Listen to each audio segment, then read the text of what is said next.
इधर बात सुन ली। आज मिल्की गांव में हम लोग आए हैं और आप सब लोग जान रहे हैं कि चंदेश्वर चौधरी जी की जिस हिसाब से सामंतवादियों ने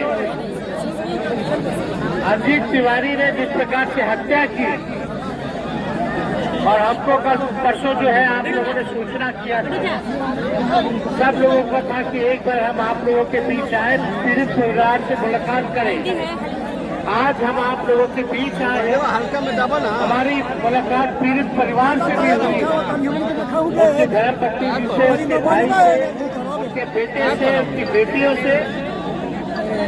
बहुत ही दुखद बात है कि अपने काम, अपने हक, अपने अधिकार के लिए वर्षों से जो मजदूरी कर रहा था, अपना हक मांगने गया तो उसको घर बुला करके गोली मार दी गई। हम आप सब लोगों को विश्वास दिलाना चाहते हैं, जब तक चंदेश्वर चौधरी जी के हत्यारों को कड़ी से कड़ी सजा नहीं मिलती, तब तक हम लोगों को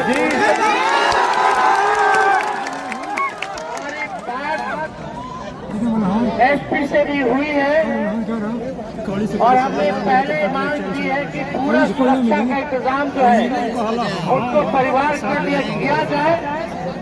अभी भी जो लोग हैं धमकी दे रहे हैं कि जेल से बाहर निकलने के बाद फिर गोली मार देंगे, समझना पड़ेगा। हम लोग सामाजिक न्याय के लिए लड़ते हैं, गरीबों को मुख्य धारा में लाने के लिए लड़ाई लड़ते हैं।